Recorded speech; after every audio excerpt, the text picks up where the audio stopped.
All right. Thanks everyone for joining us today. We're glad because normally this is an R&P grantee session. I think today we have a host of folks joining from different organizations, some from different sectors as well. So welcome everyone to today's learning session hosted by Co.labx. Arhan and Sahil are folks we know for a couple of years now, and we've interacted with them in multiple avatars. So we're really glad to present this session with them. If I had to introduce them in one word, I think they would also prefer to call themselves as coaches, and I think that's what they are. They've been committed to building the inner game of social sector organizations, and we know this from first account from the organizations, our partners that we support, that they do it in a fun, interactive, and engaging manner. And having worked with 50 plus organizations now, they really kind of know what they're doing, and they've fine-tuned all of the learnings. They've kind of brought all of that together to this group. So this is going to be an hour and a half session where we're hoping that it's going to be very interactive. So we request all of you to participate and engage in this conversation. They're also going to present to you an offering towards the end of an upcoming program, so for which they will give you all the details. The floor is yours, Aran and Sahil, and thanks everyone for joining us today. Thank you. And fun, interactive. We know what we do. Absolutely no pressures at for the Co.labx team. We're gonna. That's what Sahada said. So we're gonna have fun, keep it interactive. It is 3 o'clock. Kind of like the graveyard shift. Would love for you to come on camera if you can. If you are in a place where you can switch on your cameras, it'll be awesome to see you. Thank you, people. Good to see some familiar faces. Good to see you, Tanuj, in that familiar background. Let's get started. I'm going to share my screen. My name is Sahil, and we're going to introduce ourselves in a minute. But before that, I want to introduce to ourselves to Dilbert, and it's Q1. I know I'm very sure all of us have this on our mind: goals, goals, goals, goals. And I have been here. I have been so that's the pointed hair boss. That's what they call him, pointy hair boss. So I've been the pointy hair boss. I have been the Wally in the past, trying to make meaning out of coffee and my goals. I have been here also. As you can see, again, the pointy head boss asking Ashok what are his goals. He wants to become an Uber driver. And so I have been on the Ashok side, I have been on the pointy head boss side. And finally, I have been here also.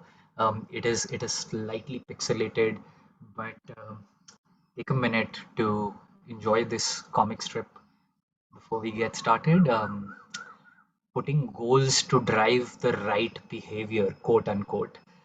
That's always an interesting challenge. And so have been here in all these places over the last couple of decades.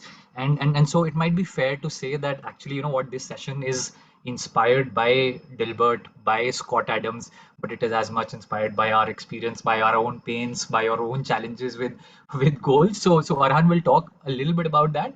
But that's a little bit about me. I wanted to check, where are you coming from? What's on your mind? What's been your experience with goals? So let's talk about you. The way we will do this is through this fun exercise called cue cards. And what you will see is 4 cue cards on the next slide. And so when you think about your personal experience with goal setting, which of these cards resonates the most with you? Yeah, you have to pick one and put that number in the chat. Card number 1, card number 2, card number 3, card number 4. As simple as that. Let's get going. So when I think about my personal experience with goal setting, I think goals get in the way. What that means is perhaps, according to you, or your experiences, goals actually sometimes do more harm than use.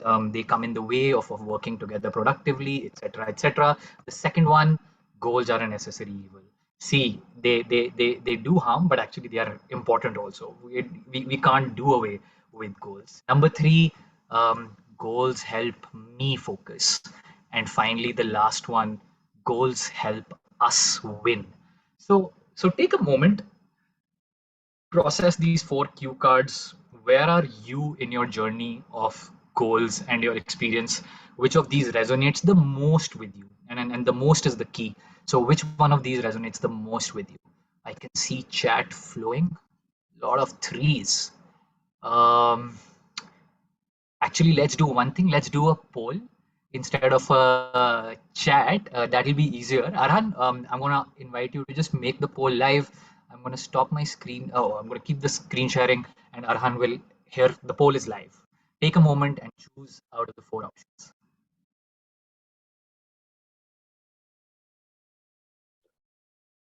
Fabulous. We have about 50% in.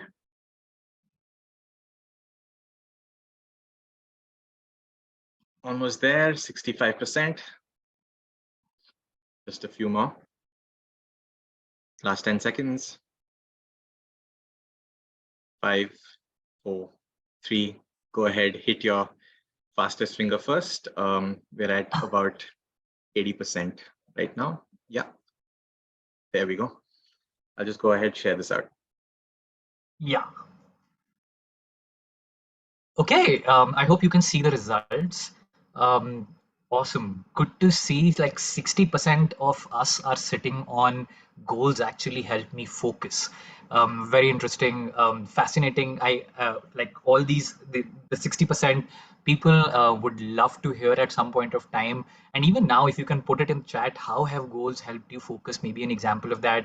30%, one third of us think that goals are necessary evil. Very few are in the goals get in the way territory, and so goals help us win and goals get in the way. Very few people. I think one of our discoveries, and Arhan will talk more about it, is has been the fourth category. And in the last 3-4 years, what we have discovered is how goals have helped us from focusing to helping us win.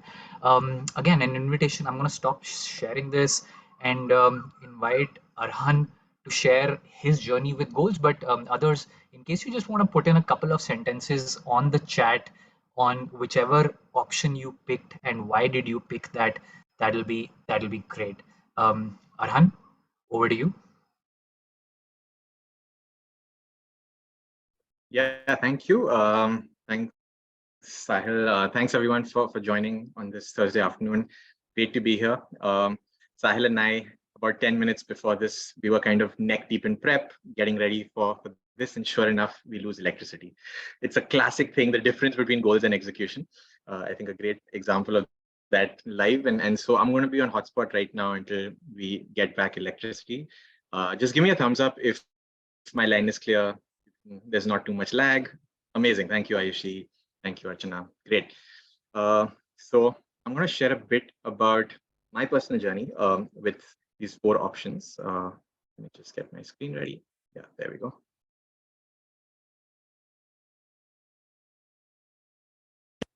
So my personal journey, what's interesting about these four questions, yes, you should be able to see it now. What's interesting about these four and where they came from is actually that I've experienced all of these at various points of my career over the last 10 odd years. And so I think where it started, young team member in a growing nonprofit. So my journey in kind of the social impact space started off with Teach for India.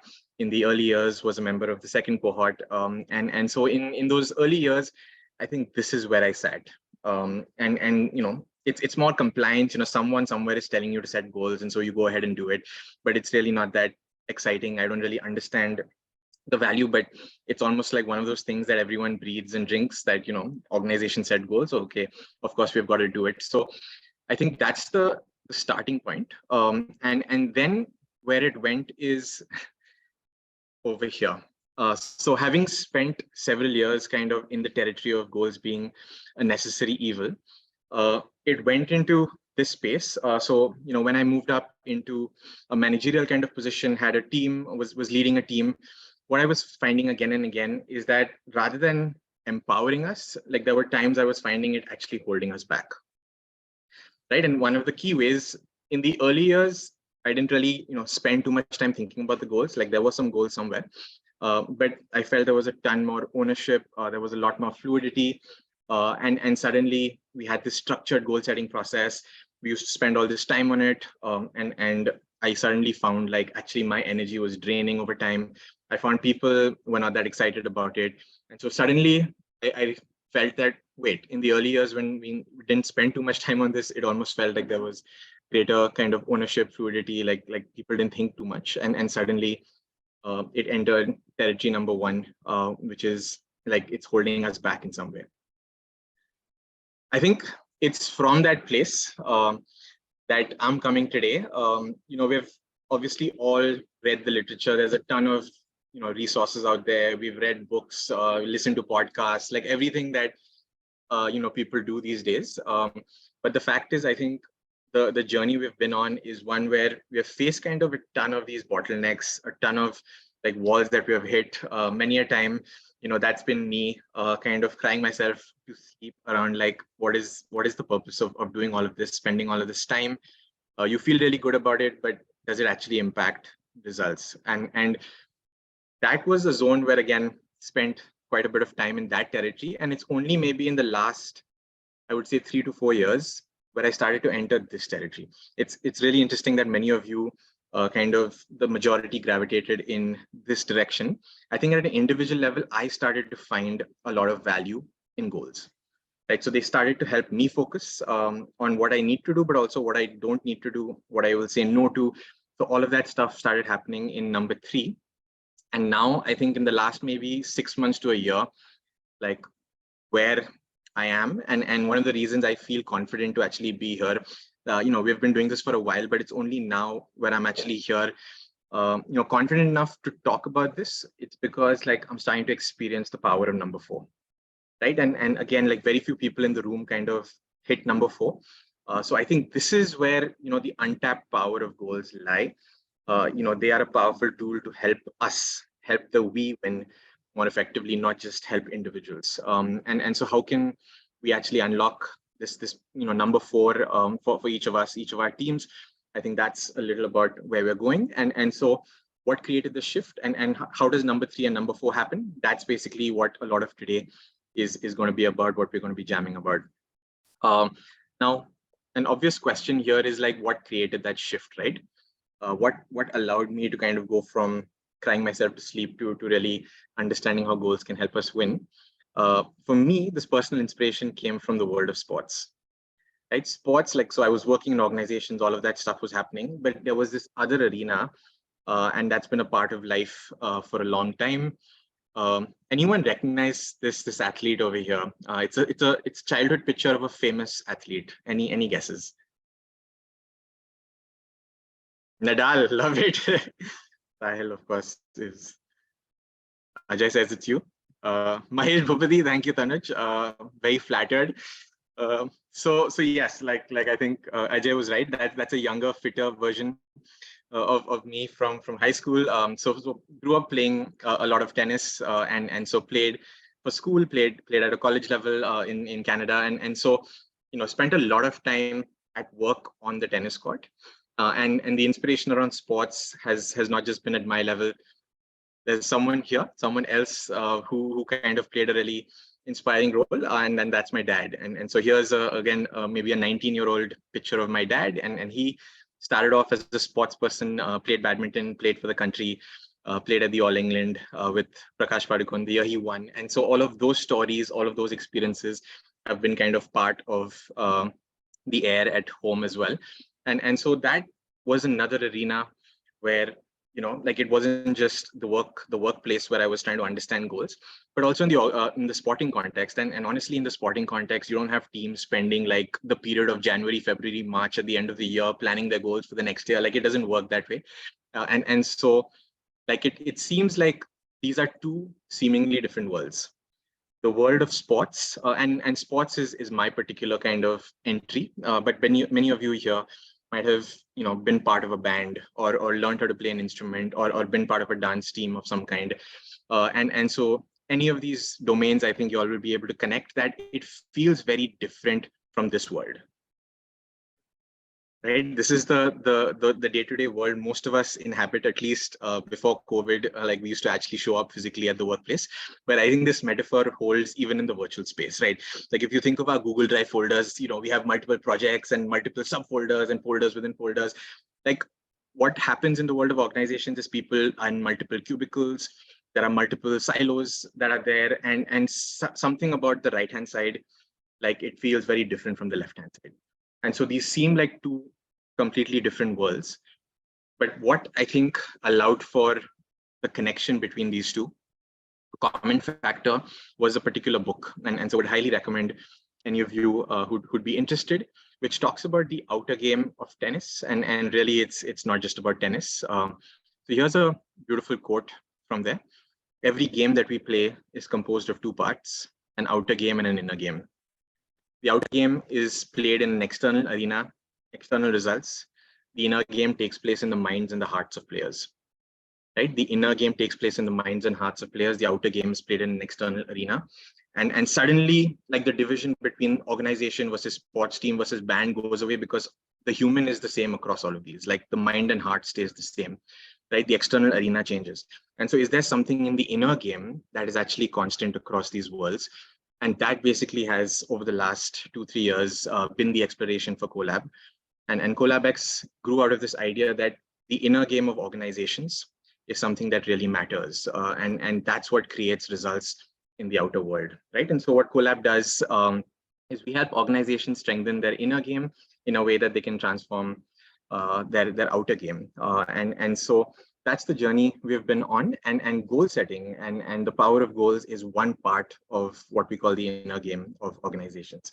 And so I think we've had the pleasure, the privilege of learning alongside some visionary organizations. So almost everything I'm going to share today is not, from a book or from a podcast. It's really coming through this experience of working with lots of organizations and internally within the Co.lab team. And it's come through kind of trial and error and all of that experiential learning. And then, of course, a special kind of welcome to members of the RNP network here. And the RNP crew has been an integral part of this journey of trying to understand how we can strengthen the inner game of organizations. And that basically is, where we're coming from, what the focus for today is. How can goals help you strengthen the inner game of your team, of your organization? So that's just a little bit about us. We'll switch gears right now, move into the agenda for today. Every time we come, we do anything, we do a sprint with the team, like it follows the same process again and again, right? Every good workout has 3 components.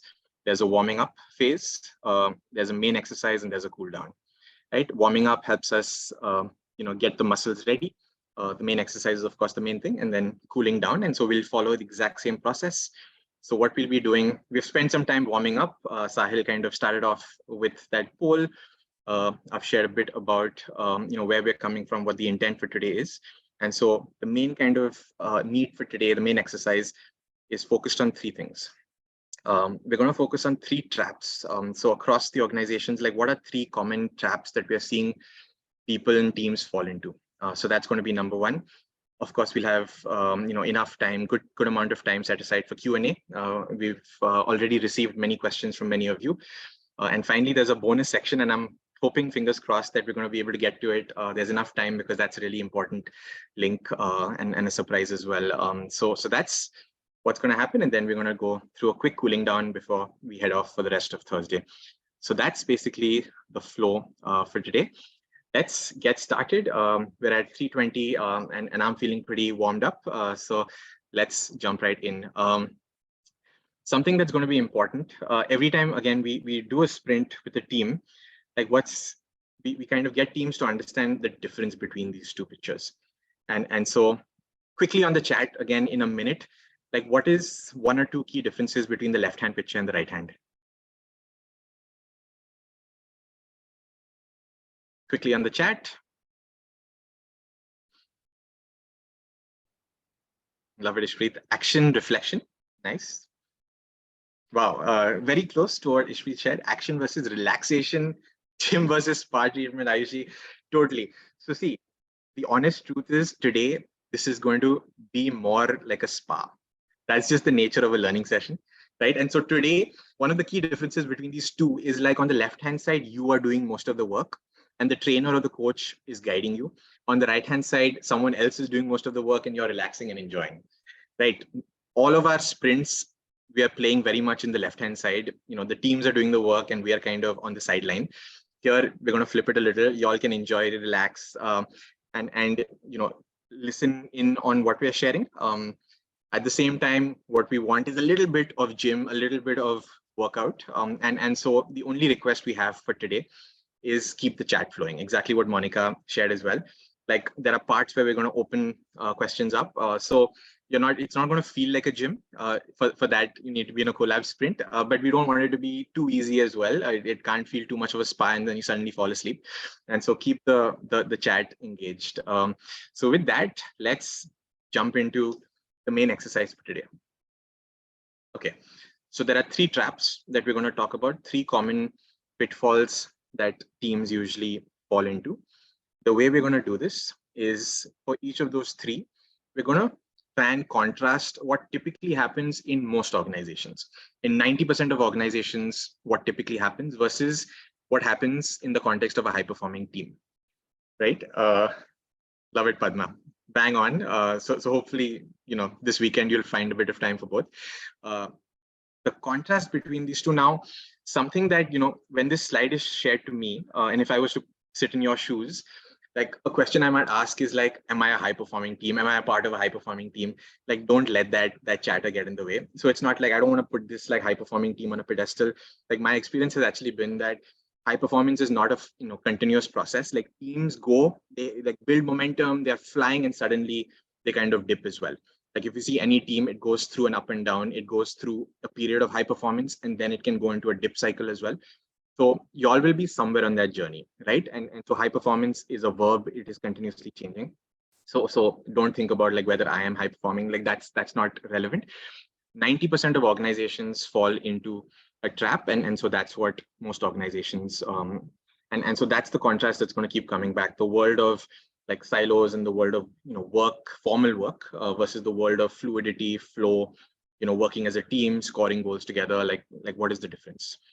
And so let's get into the 3 traps itself. So trap number 1 that we're going to deep dive into, there's an image of a pendulum, right? And that reflects again the belief that we have is that at any given point of time, orgs like swing the pendulum one way or the other. 30 years ago, the pendulum might have been in one place, then suddenly it swings and then it swings again, right? So that is just part of the journey. Right now in this moment, so in the last maybe 5 to 10 years, my experience has been that most organizations swing the pendulum. The first one is highly towards the me versus the we. It swings towards the me over the we. You're not going to understand what this means just yet. So it'll come. The second direction in which orgs swing the pendulum is they bias heavily towards vision over the reality. Vision over reality. And the third one, which is our personal favorite one, is most organizations bias heavily towards game time and not enough practice time. So 3 common traps that organizations fall into: the me over the we, the vision over reality, and game time over practice time. What do these 3 things mean? Let's get into number 1, right? What does it mean, me over we? So here's a quick scenario that I'm going to give you. And so this is the small gymming part, and uske baad you can be in spa mode again. But the scenario here is there is a football team. Imagine a football team puts in place a practice. Okay, the practice is simple. Each player sets and pursues their own individual goals. So the particular process, the team process that this football team institutes is that every player on the pitch sets and pursues their own individual goal. Now, what does this mean? For example, player 1 on the pitch, that goal for that person that person sets is, I will score a hat trick today. Player number 2 says, I will make 20 great passes, 20 clean passes to other people. And player number 3 says, I will take 5 free kicks today. Now, you don't have to know anything about football, of course. Like if these words you don't know, like, absolutely fine. But basically, they are doing different things that footballers do, right? And the equivalent here could be, I will score a century versus I will take 5 wickets. versus I will do something else, take 5 catches or something. So in this kind of a situation, what might happen for this team? So when they get into the game situation, what might happen? Padma, several games would be played, not one.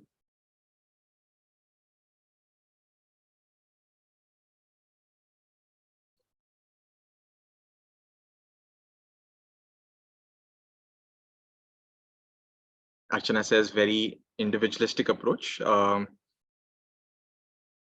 Aishwarya, great point. Nobody's goal is to win. Fabulous. Focus on individual goals, nothing collective. They're not really playing as a team, says Sneha. Rashika says might start playing against the team. Absolutely. I think everything that y'all are sharing, it makes so much sense, right? It's so obvious. Confusion, Prerna says, goal might be missed. Now, think about the day-to-day life in organizations, right? It's so obvious in this context, like this is crazy. Like imagine a bunch of players like all running around. This person is just like marking their area of the pitch. I'm only going to play in this area. Someone else is trying to score a hat trick when they have already gone down on the other side. Like it's kind of a funny, weird, absurd situation. But like in most organizations, disproportionate time is spent on setting goals for verticals and or at an individual level, right? So the picture here, the classic org structure or whatever, like you have some sort of a pyramid, some sort of a hierarchy where there might be a CEO. There are usually some vertical heads like director of fundraising, director of program, marketing, blah, blah, blah. And then you might have associates, managers, all of that stuff, right? Disproportionate time in organizations is often spent on setting goals at these lower levels. And so it's almost like the org is basically a summation of all these individual parts, right? And so project 1 plus project 2 plus project 3 plus project 4. And like now across nonprofits, the way I've seen, organizations grow is they grow project by project. Initially, the founding team is there. There's one important program or one important project. And then over time, suddenly a fundraising opportunity comes or some other expansion opportunity comes. And there is a project 2 and a project 3 and a project 4. And so the number of programs keeps inflating, right? And all of these are setting goals at their level. And all of the individuals are setting goals at their level. And the nail on the coffin is performance, quote unquote. Performance is assessed, is reviewed, is measured at the individual level.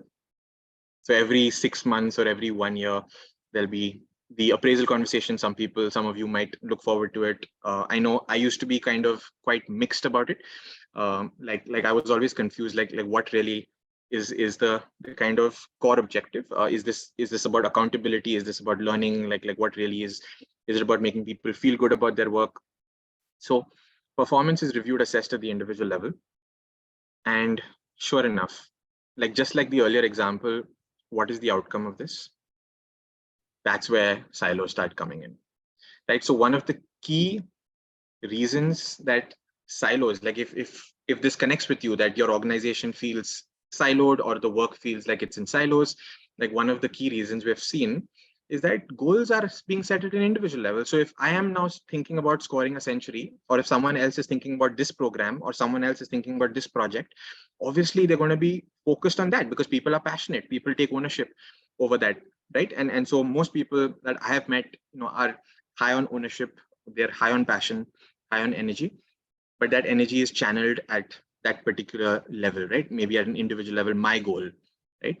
Versus my project, my team, my classroom. It kind of incentivizes that type of behavior, that type of conversation. This is something that's there. Just want to pause for a few seconds, right? Anyone here has experienced it? Again, just put a thumbs up or just give me an emoji on the chat if you have experienced some version of this.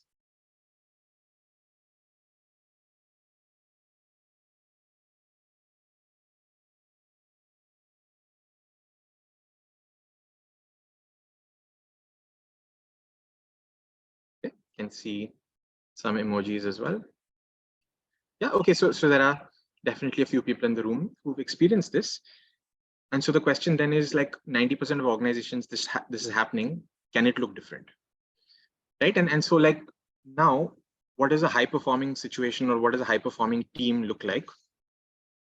Here, what we have seen time and again is the org remains the fundamental unit. Why is that? It's again a pretty obvious point when you think about it. Programs and projects can come and go.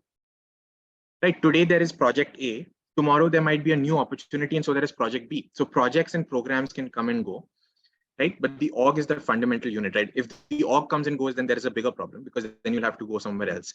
But the org staying as the fundamental unit. So if there is a cricket team or there's a sports team or there's a Broadway musical team or something like that, like first and foremost, that is the unit, right? That collective is the unit. And here is the key thing. Individuals within that particular unit of the org, they play fluid roles depending on the context and need, right?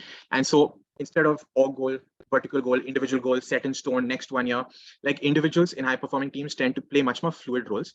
And for anyone here who's been part of a small team, an early stage team, a startup team, like this will be a fairly like intuitive point for you. In a startup phase, like we're playing different roles, but the org is at the center, right? As we grow, vertical heads, vertical teams, all of that starts happening. And suddenly people become their JD. Like that is the behavior. I become my JD. Suddenly I can only see the world through my JD, through my vertical, through my project. In high performing teams, it's different. And in high performing teams, like performance is reviewed and assessed both at the group and the individual level, right? It's equally important if the team wins as much as it is that, this person had a great run rate or this person scored a century. Like, so we've got to celebrate and acknowledge both the collective level and the individual level, right? So org is the fundamental unit. Individuals play fluid roles. The outcome, sure enough, of a process like this, like it automatically incentivizes, enables greater ownership at an org level, right? Because team members know that it's less about my JD, it's more about the context and the need. I will play a different role, right? And so keeping organization first, then what is the need? That becomes a question. And so if this is a little abstract, let me give a concrete example here. Here's an example of a goal that in some form or the other, most organizations put down. Like there'll be a goal, it might not be in this language, but develop an excellent company culture. Organizations want to build a strong culture, an aligned culture, a trusting culture. So develop an excellent company culture. This could be a goal, right? Now, a goal like this could even have someone owning it, right? And so now this is a system. So everything that I'm going to share is something that's tried and tested. And so, putting our skin in the game, like I'll be sharing mainly Co.lab examples as well, but these are all reflective of many of the teams that we work with. Like the captain could be Sahil, right? And so we have a captain, vice captain, player system. And so every goal, basically, there might be a captain for it. But then what does that goal actually mean, right? Like this, we get into the territory of, what really are the metrics that we're capturing. Here is an example, right? We might developing an excellent company culture for org A might mean employee retention needs to be high, or that we need to implement a new onboarding process that allows people to be inducted into a particular culture or a way of working. We conduct quarterly work satisfaction surveys. We reach 90% in work satisfaction. We organize a monthly company meet or an outing. This is particularly relevant for work from home teams. So maybe for an organization, this is by no means this is the benchmark of company culture. No, this is one organization's interpretation of developing an excellent company culture, and so it could have multiple facets of retention, onboarding, blah blah blah. Right now, the key thing is that different people on the team play different roles. I think that is the key insight here. And so it's possible that Sahil actually says that the role I'm going to play is I'm going to focus on retention. And another team member, Shruti, might say that I'm going to focus on onboarding, right? And Monica might say that, something I'm passionate about is figuring out data. And so I'm going to design and send out a quarterly work satisfaction survey. And I might think about, how do we actually increase work satisfaction? Shruti might think about a monthly company meet or whatever. So different people own different roles, but we're all kind of playing together as a team. And not each of us now has this one, long-term 1-year goal or something, which we're chasing individually in a silo, right? So it's possible to have a system where multiple people own different parts, just like in a football team, like the forwards, the attack they're playing a really important role where their primary role is to score, versus midfielders play a different kind of role. Defenders play a different role. A goalkeeper plays a different role. They don't have different goals. They play different roles. The goal is consistent and common, which is score and win. Like that's fairly clear in a sporting context. So that's the idea here. And now we could extrapolate, and there could be different projects, different teams. Like it's the same system, right? It's the same logic that there might be, many different projects, but we'll just have fluid roles. So maybe Sahil will play a captain role while Mohit and Vimal play, they act as players in this particular project. It switches in the other project. Suddenly Mohit might play a captain role. Monica and Arhan might play, a vice captain or a kind of playing role. And again, that can keep looking different. So different projects, different people playing different roles, and projects will last for a certain period of time. And so that kind of fluidity then gets built. The key question for everyone is like, what are the org goals that these projects are in service of? That stays clear and consistent for a period of time. So that was scenario number one and trap number one. Like, how do we use goals as a way to increase collaboration, foster collaboration, rather than as a way of like increasing the silos, etc. So I'm just going to pause here for a few minutes and see if there are any questions coming in right now. So after each section, we'll pause and then we'll have a longer Q&A. But just in case there's any immediate reaction or question, I'll leave it open for a couple of minutes. Yes, Archana. So Arhan, thank you so much. I think it's very interesting. But one of the things that I wonder about is that when we talk about goal setting or the kind of hierarchical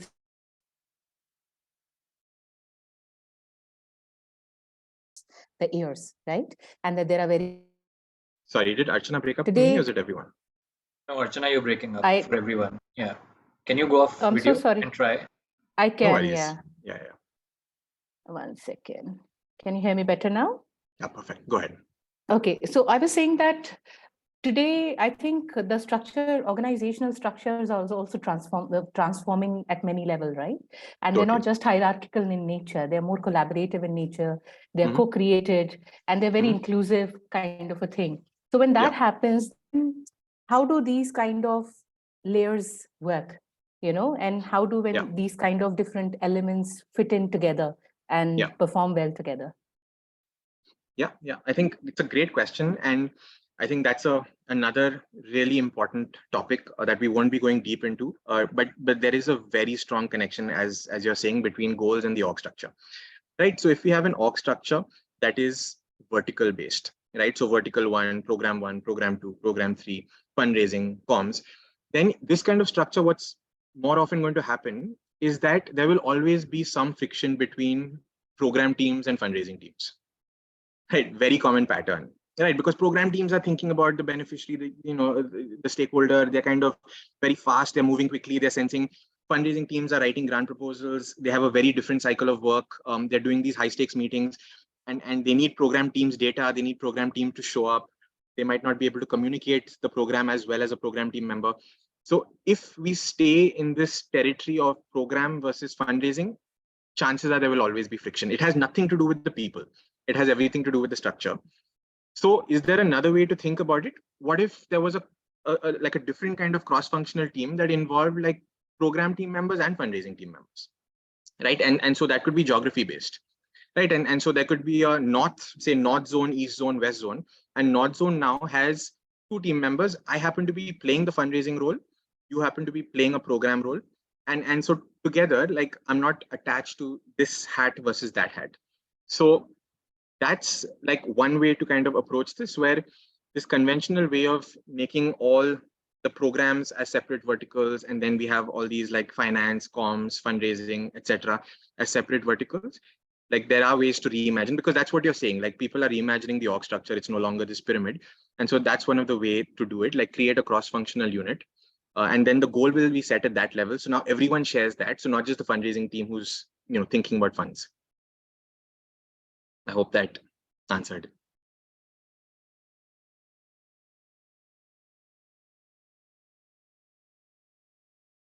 Yeah. Anyone else?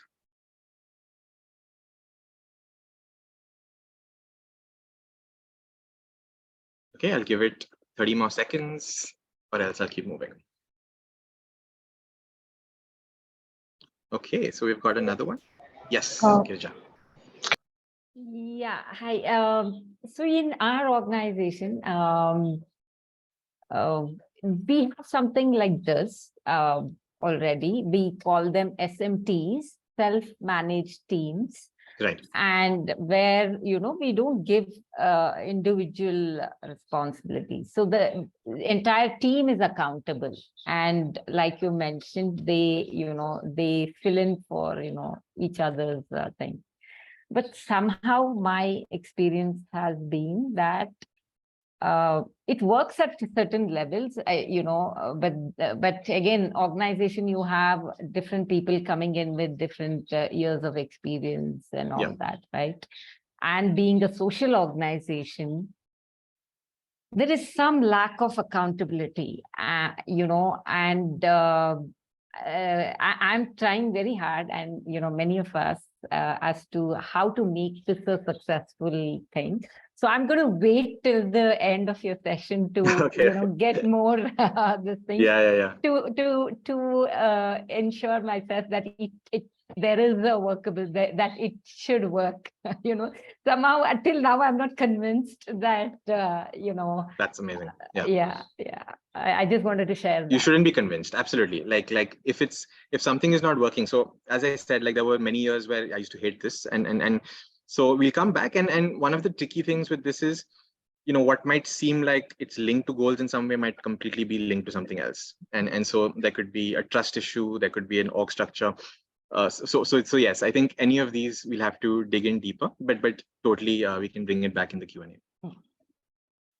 Okay, Shpreet, so seems like, did you have a different question, or was it similar? No, I have a different question. I was just here thinking, like, while we were discussing about the first part, I think there's one thing where we all, as organization, and it's been like, because Sanji Sikha has been like just a 5-year-old organization. Yeah.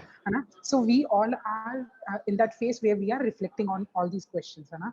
There's on one side, we want like every team member who joins keeps that larger picture in the mind, work towards it. But at the same time, we like individually with my team, I feel like if I'll get into those larger conversations on regular basis, I'll miss on the commitments we have with the partners, with the stakeholders. So there's this dilemma which I face on every day, like day-to-day basis, like on what frequency or how to keep that larger picture in the center while having those regular planning or review conversations with each of the team members. Lovely.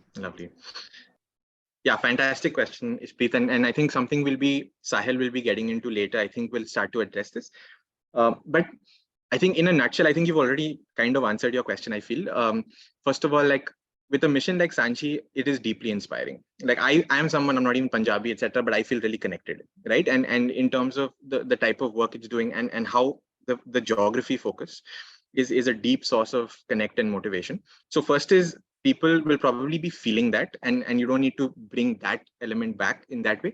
But I totally hear you that the org picture, the org goals, versus all this stakeholder versus that stakeholder. I think the answer lies in what you said: frequency. Right? At a weekly frequency, it's going to be very operational. It's going to be very tactical. It's going to be focused on karna kya hai, and like what happened last week, what happened next week. It's going to be at that level, but at maybe another frequency. So maybe at a quarterly level, everyone kind of zooms out a little. So I think that is the way like teams have figured that out, that at different points, like people figure out a certain, but at the same time, we don't want to make it so templatized. Ki quarter level pe hi we'll think about organization. For the rest of the months, we'll only be thinking, like it's not like that either. So it has to flow kind of more organically, but I think it's linked to frequency, that at different units we can review a different level. So an individual review can happen on a daily basis, versus an org review can happen at a quarterly basis. And yeah, so but Sahil will be getting into this idea. Great. So thanks for the questions, and keep them flowing. So what we'll do is, I think we covered this. Yeah, we'll move into number 2. So number 1, quick summary is that orgs spend disproportionate time, at the individual level, goal setting, like individuals spend a lot of time setting goals, and then performance review, etc., also happens at an individual level. That obviously then is going to, nudge and incentivize people to focus mainly on their individual goals, and the org picture gets lost versus how to keep the org picture alive and allow individuals to just play different roles, right? That was a lot of what number 1 was. Number 2 is vision versus reality. So again, I think that most organizations have swung the pendulum strongly in the direction of vision over reality. What do I mean? Again, I'll give you all a quick scenario, invite you to quickly share on the chat. I just want you to do something really simple that like a lot of people on the planet do every year in maybe January, New Year's resolutions, setting a fitness goal. If you had to set a fitness goal, don't think too much, but just put it on the chat. Like what might a fitness goal look like for a person? Right? If you had to set a fitness goal, what might it look like?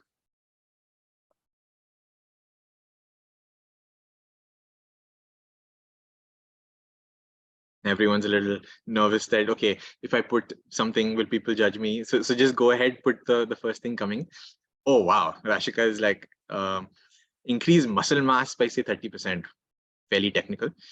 Tanu just put a weight related goal, get to 65 kgs by June 30th. Amazing.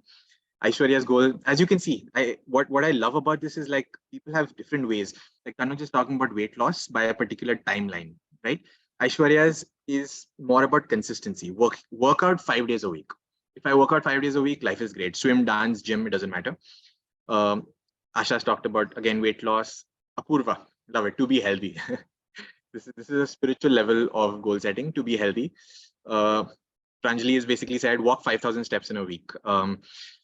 Fabulous. So these are examples of goals that people set, right? Nothing wrong with any of these. What often happens, again, in most organizations, is we spend disproportionate time on articulating and these big visions, right? I want to be healthy. I want to do this. I want to do that. There's a lot of time spent on big. I just read Sahana's build that allows me to eat whatever I want. Yeah, that's a dream goal for sure. In most organizations, disproportionate time is spent on these big visions. And like I myself have done this like many times, right? The number of times I've shared, Dr. King's I have a dream speech. Like if I had like, 1 rupee for every time, there would be a lot of money. But I've shared like I have a dream many times. I think what I understand much more deeply now, I didn't understand earlier, was that I have a dream. Then exactly, I have a dream comes from deep pain and deep understanding of the reality. It comes from there, right? So we spend time on these big visions, right? And then we plan backwards from it, right? So maybe for the next 5 years, this is the vision, or for the next 3 years, or for the next 1 year. And then we will plan backwards. Everyone here already knows what's going to come on the next line, right? Like if we do it this way, like the reality is changing. We know this, right? The reality that existed 5 years ago is very different than the reality today, right? And what I find, like, because again, I used to do this, so I sometimes wonder why I did it. Like I've been in the organization for 3 months, but here I am setting a 5-year goal. So how is a person who spent 3 months setting a 5-year goal? It's very interesting. So not enough time is spent on investigating, sensing, understanding the current reality with honesty. And if you read the text of I Have a Dream, the entire speech, you will see how many aspects of the current reality of a racially divided US there is there, right? So the dream is coming from the reality, right? And so what is the outcome? Like many people earlier in the feedback in the form as well, the sign up form basically talked about goals being vague, right? And this is something we've heard many times. Like goals are at 50,000 feet, goals are pretty vague. Like it's almost like these are castles in the air. Again, it comes because if our understanding of the reality is like surface level, then our goal is also going to be surface level, right? What looks different in a team that is in the high performing zone? Like teams are constantly sensing their reality. Where might we get stuck? Where is the gap? Where is the opportunity? Like that is just a continuous conversation. And the vision and the goals emerge, right? I think the word in highlight, it emerges from this deepened understanding of the context, and it's a changing context, right? And so if vision and goals emerge from an understanding of the context, what is the outcome here? Usually when a team does this, when a team has a very good understanding of like what is the work that we are playing, what is the outer game we're doing, like what is happening right now, what is changing, what is there, like we see sharp, clear goals that are rooted in the context, right? Because the fact is, if Sanji is setting goals, they're not going to set it for some other organization. They have to set it for their context. So it can't be a vague goal, build a great culture, like build a great culture could be in any organization, which is why I actually don't like that goal, build an excellent culture, because it's a culture of what? Is it a culture of trust? Is it a culture of accountability? Is it a culture of learning, right? What is important for your context? What is important for your outer game? That is not there. So sharp, clear goals will come when you focus on reality and don't just like get caught in these big visions. And non-profit organizations very guilty of like spending a lot of time on the vision, mission, all of that stuff. What is an example of this? I'll give you an example in the personal context of fitness only, right? Goal, get fit, right? And so I think who was it earlier? Apurv. Apurv said to be healthy. Now that might mean something for Apurv, but when I read it to be healthy, like even I want to be healthy, I don't know what that means. Now imagine we ask a simple question, right? And again, in social impact space, people say that why, like they emphasize why a lot. Think about your why, understand your why, clarify your why.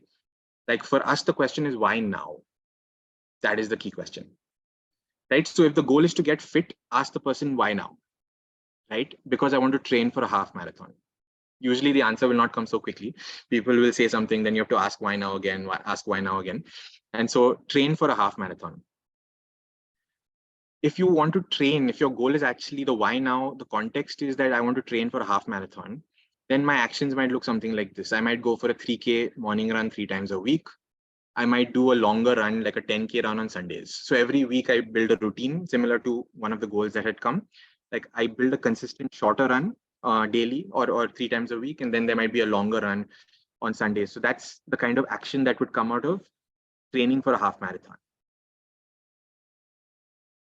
Now, the same goal of getting fit, if there is a different person, this person's context might be different. This person's context is not about half marathon. I just had a leg injury, right?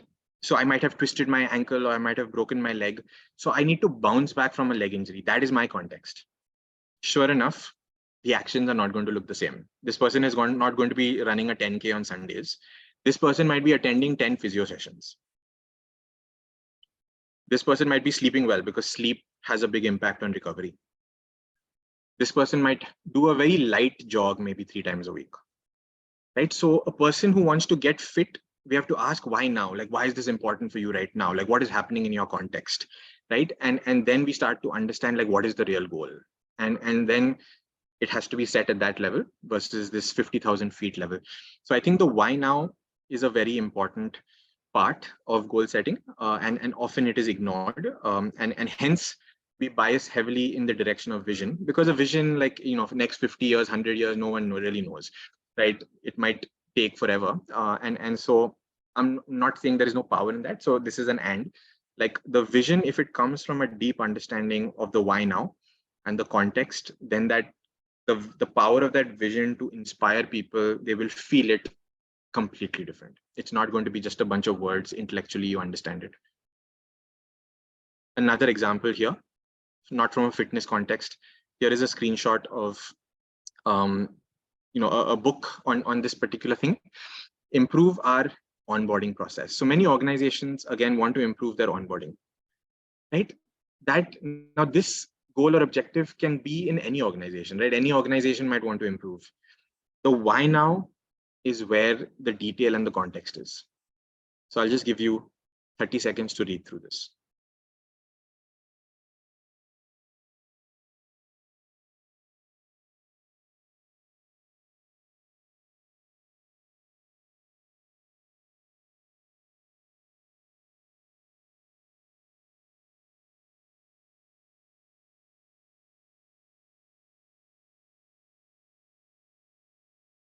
As you can see, it's a nice, clear, sharp understanding of the context, right? The goal is not coming in thin air. It is coming because earlier we were growing slowly. Now we are growing fast. Earlier, the onboarding process was actually pretty good. Now, because we are growing, there are lots more people coming in, and not just any type of people.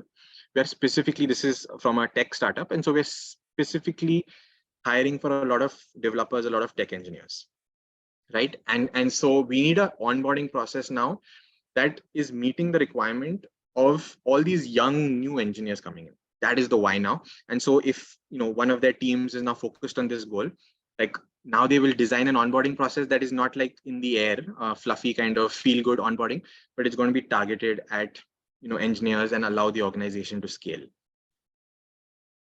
Another example. So this point is vision is really important. A vision that comes from the context, and if the goal flows from a context, a problem that you're facing, a current thing that the organization is facing, it's that much more powerful. I'll again pause here, keep it open for a couple of minutes. Any questions on this context, reality versus vision? Hi, this is Shivaranjani from Kanagar. Yes. So one of the key questions since when you started to say that goals have to be rooted in context is how do we know it's ambitious enough? I think we do see that the ambition doesn't come from the sense that we have to be just better from yesterday, but the fact that there is so much need in the context, and because we immerse in that in the communities to see that there's so much need. So there is a sense of urgency, there is a sense of wanting to do as much and wanting to be ambitious. Are we actually being our entire potential? And is this so? All of this, along with being rooted in context, I think they're conflicting.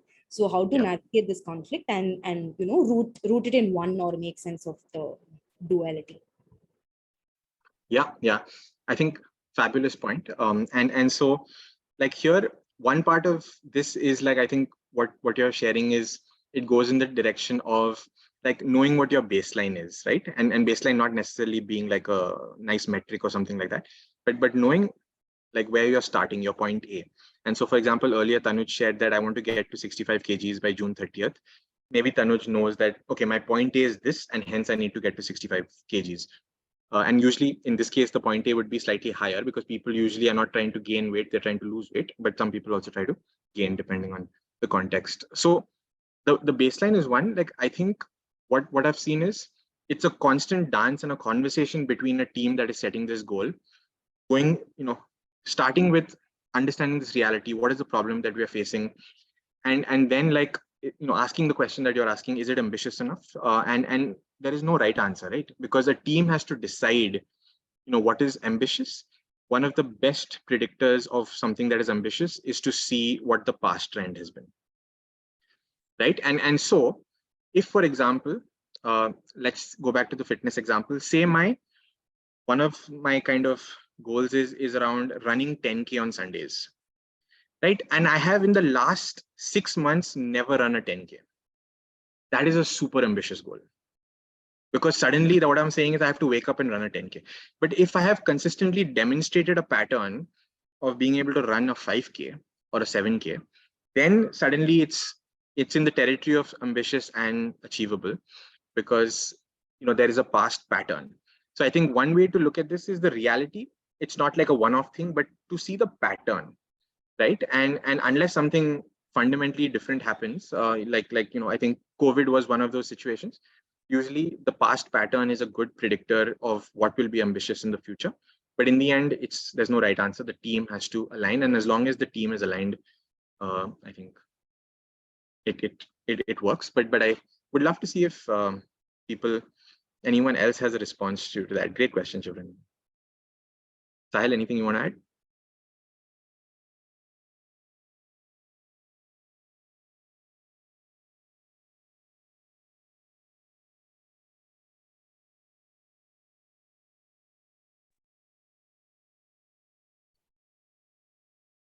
Okay. Tanuj asks, since reality is constantly changing, how do we set long-term goals? Tanuj, that is something I myself am currently struggling with, and so like I don't have a clear answer. There is some thinking around it. I think again it comes from like people who have spent time understanding how the reality is changing will start to develop a better muscle around predicting the future. And again, this one is also going to link back to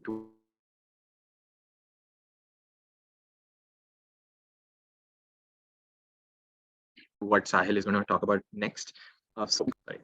So let's say that like I think that the 3-month example is a good one. Like someone who is very young and sorry, is my voice clear? It just says the internet connection is unstable. Now you're back. I'm back. Okay.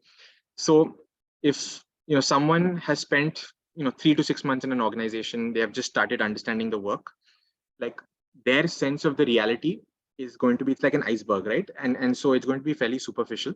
So their ability to think about how things are going to change in the next 1 year will be limited, right?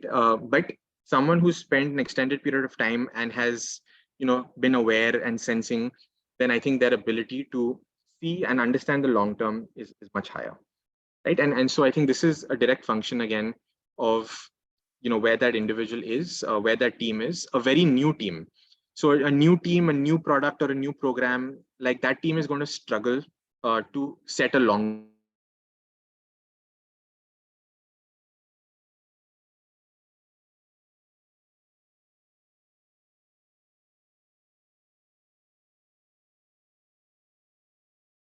Okay, I think Arhan, you're here.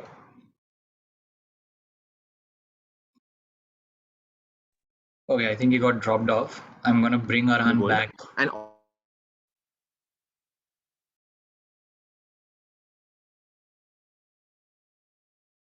Arhan, give me a sign if you're here. Yes, yeah, you're here. I'm back. Okay, you just want to complete your thought and then I'll continue. Yeah. No, I We didn't. lost the last 20 seconds. Yeah. Okay, so basically I was giving that example of someone who spent 3 months or there's a new project or a new program, a new product, and so a team that's working on something very new, it's going to be very difficult for this team to say put out a 1 year goal. Often it's an overwhelming exercise, it's a waste of time. And so then having a shorter cycle, so like a 3-month goal, like what is the unit, that becomes a really important decision point for a team. So yeah, that's basically what I was sharing.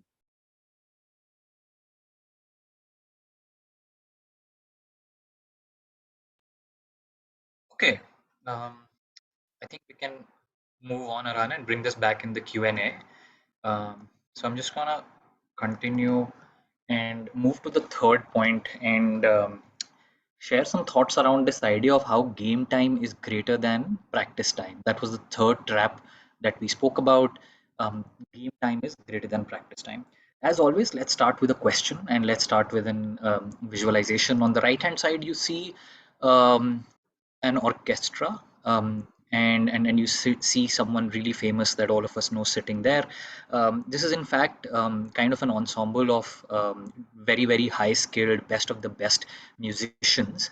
And so here is my question for you. So picture an orchestra just like this of highly skilled musicians, and imagine that they just show up for the main performance without any rehearsals. Yeah, so the best of the best, highly skilled, they're going to be playing together.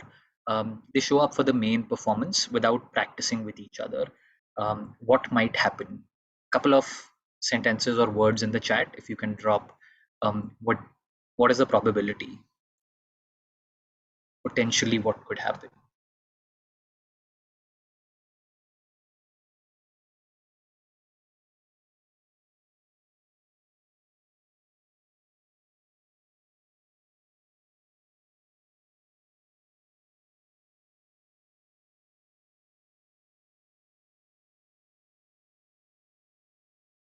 Yeah, see some responses coming in. Lack of coordination potentially won't be half as good as with a rehearsal. The final show which happens or performance which happens, chaos, chaos rather than music, confusion. Yeah, and there is a very high probability that one of these will happen, and there is a very small probability that maybe okay, all of them are geniuses and they might just produce something genius, but the probability is low for that. Let's come back to this. Let's move into what happens in most organizations. So how is the goal setting approached in most of the organizations? My experience says it's something like this. It's March, it's February, it's April. Let's all of us huddle together. Let's spend some time on goal setting for the next 1 year. The team will come together, the leadership team will come together. They might go on an offsite for 2-3 days and say, hey, chalo, abhi, let's just make really powerful and inspiring and effective goals. Then the goals go into a freezer and they will come out of the freezer at the end of 6 months or at the end of next year when the appraisal is going to happen. So goals get formed in March or April. They then come out in about, I think, October or the next March. Um, I think just like that, those Dilbert comic strips, all of us may have experienced this in one form or the other, in one organization or the other, even if it's not happening in your own organization. And so the outcome of this is, I think there are 2 or 3 outcomes which happen because of this. Number one, for most of the team, they have forgotten the goals. We made it in March, April. We are bringing it back after 6 months, after 1 year. They have forgotten the goals. Number two is the more interesting one. The day-to-day execution, in most probability, will not be aligned to those goals. Because they have been in a freezer, whatever is happening on a daily or a weekly basis, there is a high chance, again, there's a high probability that when fires are being doused, the long-term goal is let go of, or when there is another crisis, let's just start focus, or there's a new opportunity, let's focus on that. So XYZ, right? So that's how it happens in most of the organizations. What happens in a high-performing team? Um, what Aran was alluding to earlier, in high performing teams, be it sports or performing arts, greater than 90% of the time is spent on practicing the skills which are needed for success. So there are multiple rituals, multiple drills. People show up every day or every other day and they practice that skill. Now, goal setting is also a skill. It is one of the skills which must be practiced by a team regularly and not after every 6 months or not only in March and April and May. Gaurav, I'm just going to put you on mute. Yeah, and so and so what happens is, but when we go back to our team only in Feb, March, and April to either talk about goals or sit with them to frame their goals, that muscle is just not built, and hence our submission is that how um, the core skills get honed on a daily, weekly, monthly basis, and we need to find arenas for our team to practice these skills. I'm going to repeat the statement.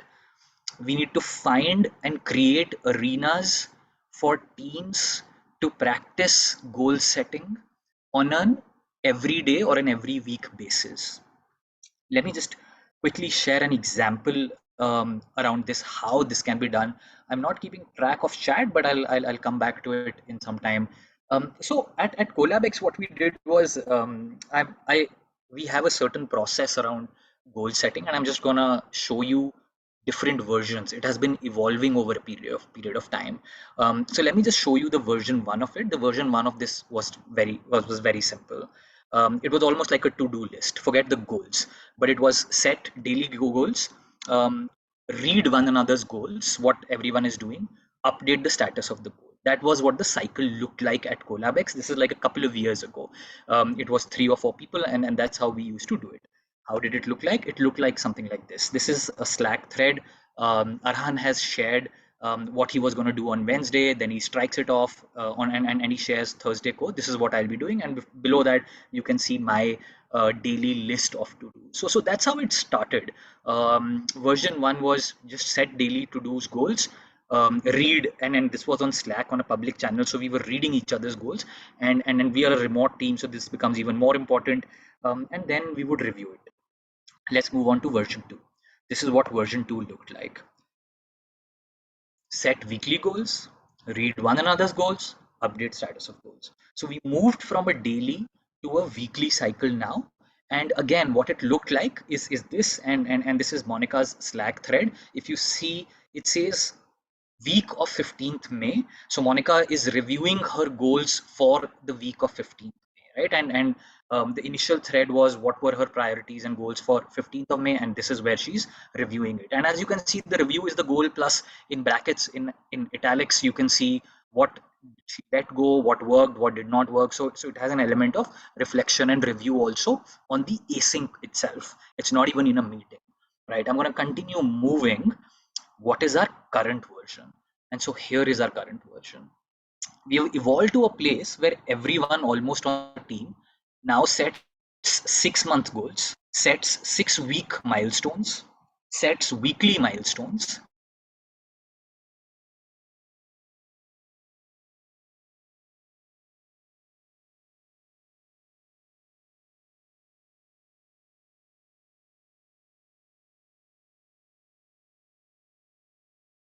Going through this process.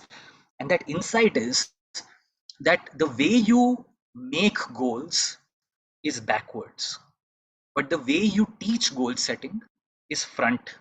So what that means is the muscle gets built from small to big. You start by asking your team to set daily goals, to set weekly goals, then go to 6-week or quarterly goals, and then go to 6-month goals. In my experience, what has happened in organizations is what Arhan was saying, it's the other way around, right? Like you come in, you are just like a year old and you are, oh, sorry, you're just like a month old and you are asked to make like your yearly goals or your 2-year or 5-yearly goals. It's incredibly hard. And that's one of the, just like a really rookie mistakes that teams and organizations do. This and then on our team right now, Prithvi is there, Monica is there. Prithvi has recently joined 2-3 months ago. He is actually in the 6-week milestone process, while others are on 6-month goals. And so what I want to leave you with is this thought that number one, try to move to goal setting in a front and backward, sorry, from small to big instead of from big to small.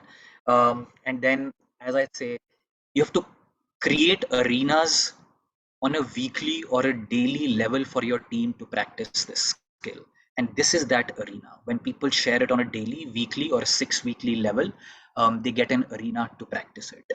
I'm just going to take a pause. We're running behind time, and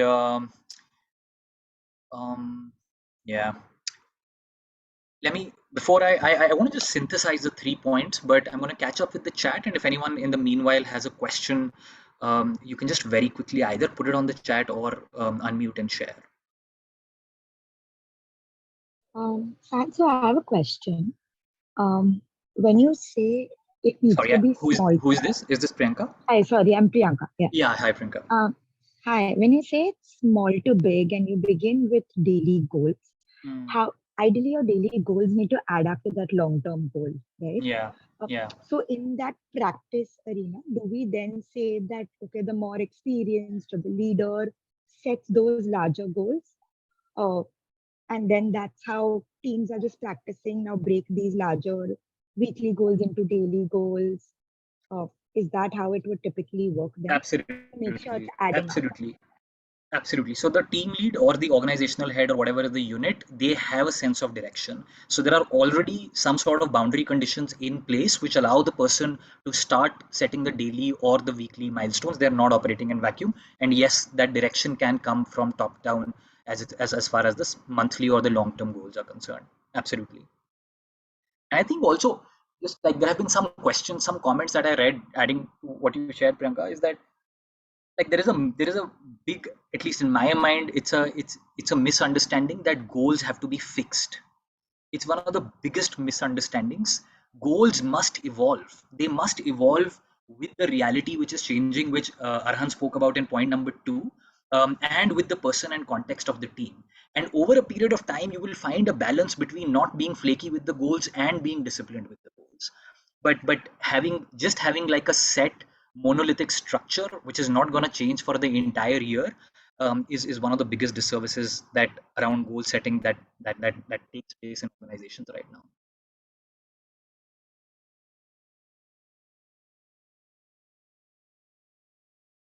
I just wanted to quickly add one thing to Priyanka's question, which is Like, again, if we go back to a very young person who's learning to play an instrument, like a beginner, and the person can be not doesn't have to be young, but basically a beginner student of say a new instrument, or a person who's learning how to play a sport, like where are they going to start? Are they going to start like hitting a backhand fully, or they're going to start serving or play a match?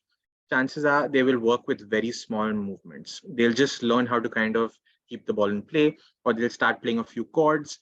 So in general, when we see the world of, again, high performance in the world of drama, music, and dance, and all of these other domains, people learn from small to big, right? And so the context is everything. If you have a beginner, they're going to learn from small to big. If you have someone who's a brown belt and a black belt level, their ability to sense the reality and think about 3 years is far higher than an ability of someone else. And that's where the power of the goal comes from, or else it becomes a 50,000 foot, like very flaky kind of thing.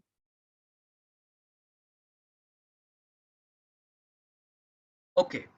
We're kind of, like I said, over time, but I just want to quickly synthesize. These are the three traps that we have discussed around how individual goals take precedence over org goals, or team goals take precedence over org goals. How goals are more driven by vision and less by contextual reality, the dynamic reality, in fact, and how the game time is way more than practice time, and we need to find arenas for our team to practice the art of goal setting, not once in a year, but once in a week or once in a fortnight. um, I'm going to open it up for questions, Arhan. I would recommend that we just like quickly open up for questions if there are any, instead of showing that the questions that people had put on survey. Shall we do that for just like a couple of minutes? Okay, great. Yeah, let's do that. And I think there's already a question from Asha. Yeah, go ahead. I'm just catching up with my chat.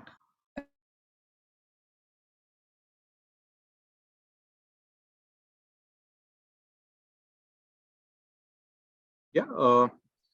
So the question was around, with goals evolving, how do we ensure accountability?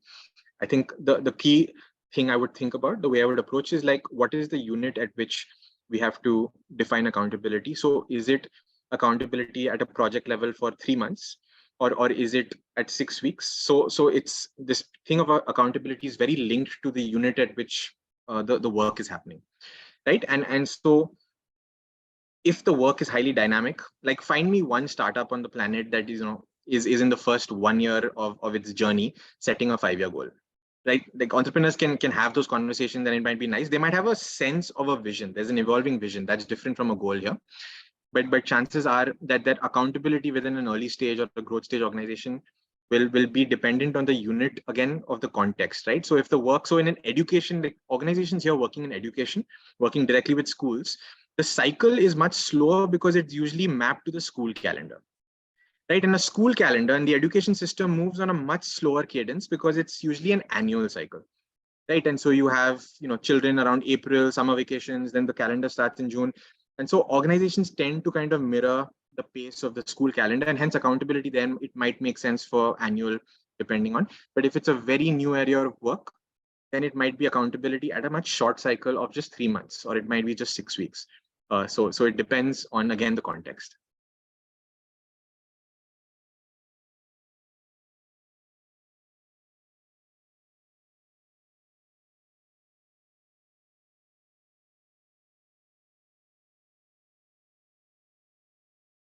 Right. Others? Want to open it up for more questions if there are any.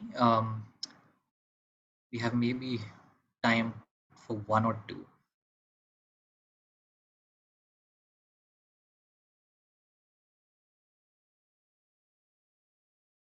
Hi, I'm Archana here. I'm going to turn my video off. It's not a question, but I think somebody in the chat mentioned that a lot of things also depend upon our narrative of these big words, vision, goal. How do we basically reflect on them, right? And at the end of the day, for different people from different, I don't know, sector, from different backgrounds, these things can be there. So I don't know if there can be an alignment of narratives, but if we understood the narratives better, and then we can contextualize what we are working towards, probably it works better. But there is no one answer to such a complex question, because vision and goals are very different, and we perceive them very differently across spaces, no?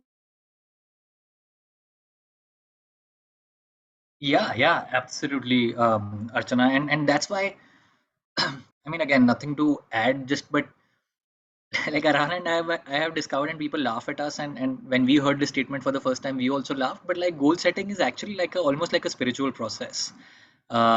It's like the narrative that I have for myself, the team, the narrative the team has for themselves, and so many layers of discovery and narratives there. So absolutely +1 to that, yeah.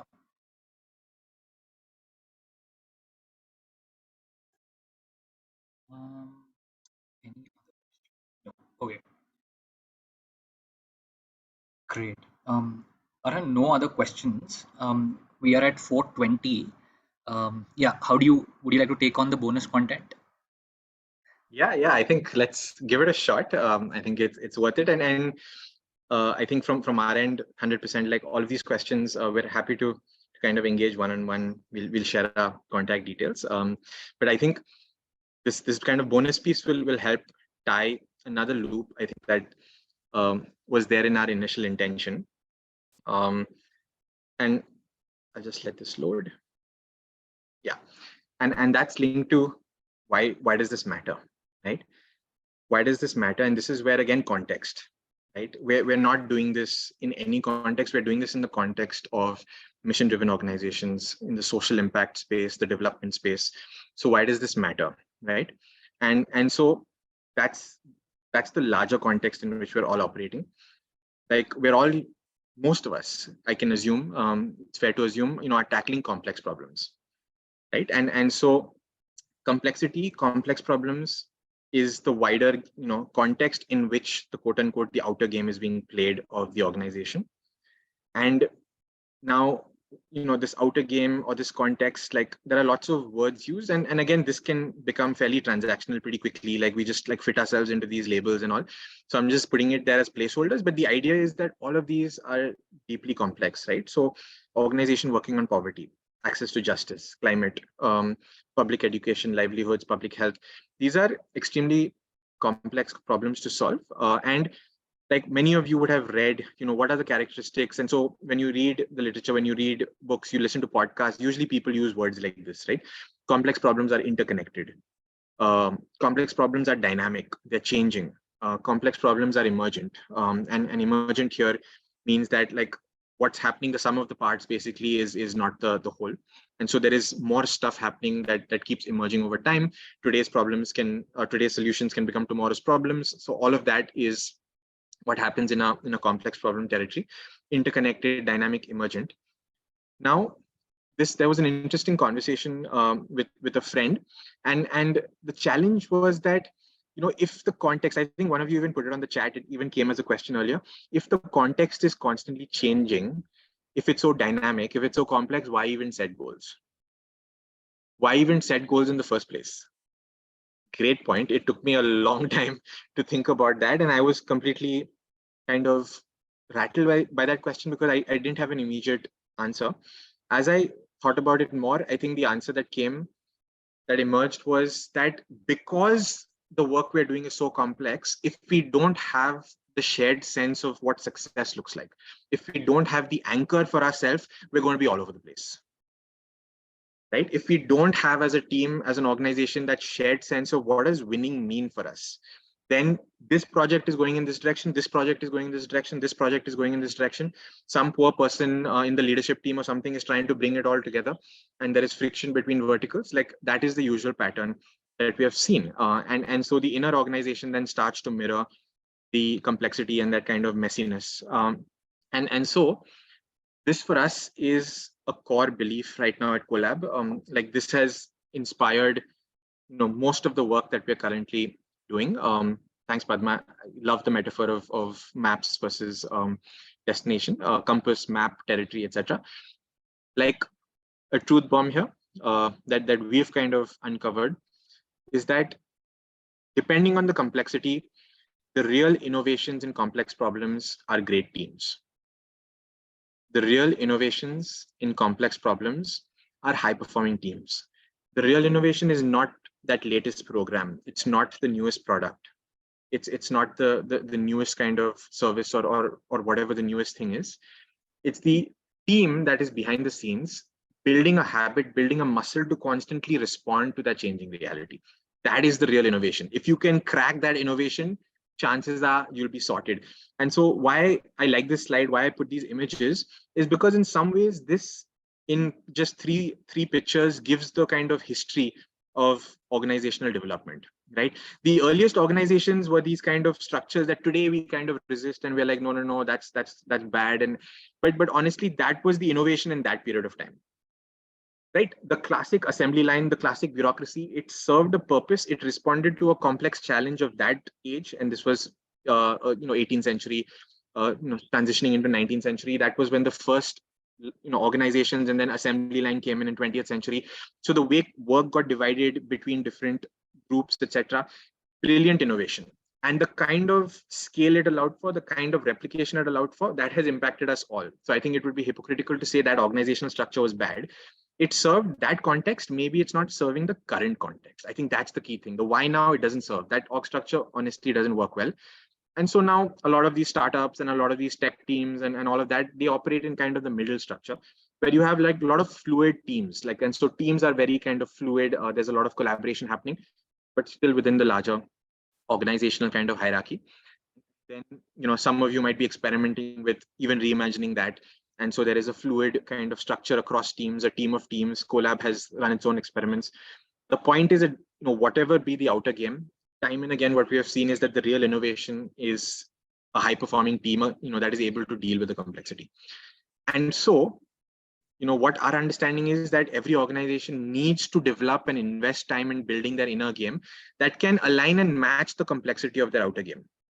Right? If you're dealing with a deeply complex challenge and access to justice, then automatically your inner game has to kind of mirror and respond to that complexity. And so the way trust is built in the inner game, right? The way alignment happens, the way clarity comes about, the way community is built, the way resilience, the way skills are built, like this inner game has to keep up and in fact outpace the complexity of the outer game. In other words, the inner game of the organization has to also be like this. We need to build teams that are also interconnected. We need to build teams that are also dynamic and changing and that demonstrate emergent properties, right? Basically, the team is able to learn new things that didn't exist earlier. That is the only way we're able to deal with the complexity, the interconnectedness, the dynamic nature of the problem itself, right? If our inner game is hierarchical, if our inner game is more like the structure on the left, but the outer game is deeply dynamic, it's going to break down. And that's why, very interestingly, when there are crisis situations, the usual structure breaks down. What actually comes up is very voluntary, fluid ways, right? If you see on WhatsApp, there is a crisis, the way WhatsApp groups are assembled, the way different people take roles, the way action happens, like it is highly fluid, highly emergent. You can never plan it at the start. And so that again, but then that fizzles out after the crisis. So that is one type of team formation. We all have to figure out our own inner game that is interconnected, dynamic, and complex. And our main kind of submission and the invitation for all of you is that goals are one tool to help us do that. Goals are one tool. They are by no means a silver bullet, but they are one tool to help us strengthen the inner game. How? Like if you think about interconnected, we must set goals at the level of the we, right? We have to start emphasizing the org level and get more and more people to own that, and then start defining more fluid roles for the me, right? And so by not emphasizing the individual goals and doing all our performance reviews, etc., at the individual level, we've got to start getting the whole and the whole to come into goal setting. The second is dynamic. We've been talking about that the sense of this changing reality, asking the question and answering why now is how we start to become more dynamic, right? So we don't get caught up in these 3-year goals if the reality is changing every 3 months, right? So that is not then the mindset. And finally, like we've got to build these new capabilities through daily practice. So as Sahil said, we have to go from small to big. If you want to help a team build the skill, don't ask them to set a 1-year goal. Ask them for 6 weeks to just do daily. They will understand the process. They will experience the wins of that. They will see that I was only able to, achieve 60% of my goals. All of that will happen on a daily basis. And their muscle of being able to deal with a higher level of complexity then will increase. And so through goal setting, we can ensure that there is more interconnectedness. We are more dynamic, and there is more emergent capabilities happening in the team. So that in a nutshell is where we wanted to just close off, that given the work that we do, it becomes that much more important for us to increase our move towards black belt mastery of overall clarifying success through goals.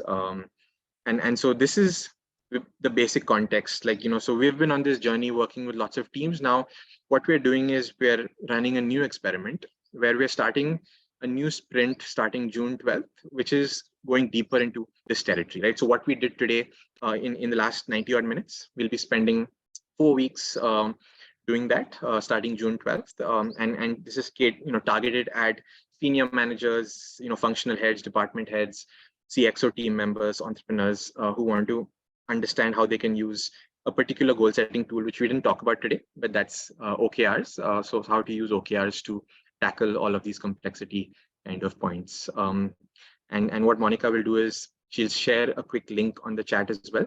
So our invitation is we'd love to see many of you there, and we'd love to talk more about the sprint, what it will entail. And so if you want to have a conversation, if you want to know more, you can just enter your name on that sign up form, and then we'll be in touch. So with that, I think we're at a few minutes past 4:30. So we'll move into a quick cool down with Sahil and then close off. Awesome. Thanks everyone for staying back. I'm just going to take 2 more minutes and cool down. We started with a warm up and we have to cool down. Otherwise, if we don't cool down, it causes injuries to our muscle. So we're going to take 2 minutes to cool down. Most of the trainers don't get you to cool down. So I'm a good trainer who gets you to cool down. But this is what I think people, when people come into these sessions, people are either looking for a coffee shot or so what is a coffee shot, right? Coffee shot is like, oh yeah, what a high, maza aa gaya, right? Like this is one problem I was facing, and I have found a solution to my problem. And so there is a spike, and we feel good about it, and then we go, right? So coming into these sessions, either people take away a coffee shot, or people take away on the right hand side is what we call a matcha. And so matcha is this like nice green colored tea, and then it comes from Japan, and then as just like Japanese, right? Like it's like slow. It doesn't give you a spike. It's like it like gives you a sustained high. You feel good about it. And so in this session, you could either take away a coffee shot or a matcha. What I mean by that, either you are walking away with this is the solution I have found. This is the next step I'm gonna do after going back, or you could say, this was like a nice spark for me, right? Like, let me think about it. Let me stay with this. Let me just take it back to my team and discuss it. And that is what is going to be a matcha. So my request to you is this. Just take a 30 seconds, or let's take a minute actually. These are the 3 things that could have happened today.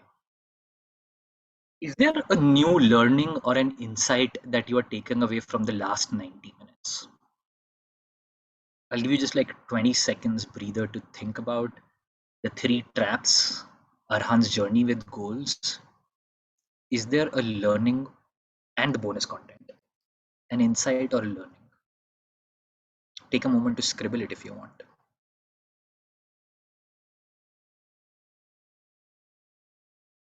Okay, if you have some nice combination of coffee and matcha. Are you taking an inquiry or a question back? Maybe a question which was not alive for you earlier, but after this session you are like, yeah, I need an answer to this. A question or an inquiry. Something somebody said and it sparked a question. Just scribble it down quickly. 2-3 words, phrases. And the last final one, is there a clear next step? Is there something that you want to practice? Today is Friday or Thursday, on Monday, whatever you want to practice that, or tomorrow you want to put it in place. So is there a next step? And if you have, if you can just put it in chat, take like 30 seconds to do that. Would love to read an insight, a question, a next step. It'll allow everyone to learn from, and not just you. So in case you've not shared anything, in case you've not stepped into the gym and you've been having fun in spa, now is the time to come into the gym, put something on the chat. And with that, I'm also going to invite Sahana back. Hi, Sahana, are you here? Yes. Okay, thanks so much, Sahil and Aran. I think you kept the promise of keeping it interactive, fun, and engaging. And thanks to the audience. I think the engagement from the audience is really something that makes these sessions alive. So yeah, thanks for the buzzing chat window as well. I think there's a lot of questions that you've thrown to us in terms of redefining or relooking at goals themselves and what how do we kind of think about it. I think there are a lot of these mental model questions that you've given with sprinkled with a lot of gym and sports and a whole host of analogies which are a great way for people to take away learnings from this. So thank you very much for this. I request Monica to again put that up, the link over here, and I will send an email to all of you with the recordings as well as with the sessions. Like I said, there are ongoing engagements. I might not have said this. There are ongoing engagements that Co.labx is going to be doing over the course of this next year. Rohini Nilkini Philanthropies are supporting some of them. So we really love for many folks from the sector to leverage their insights and to work with them as we strengthen the capacity within the organizations to do our work better. So thanks everybody for your time today, and thanks once again, Aran and Sahil, for putting this together. Take care, everyone. Have a good almost weekend. We have just Thank you, a few everyone. more days to go for summer. Thank you. Thanks, Bye, Anna. everybody. Thank you. Bye.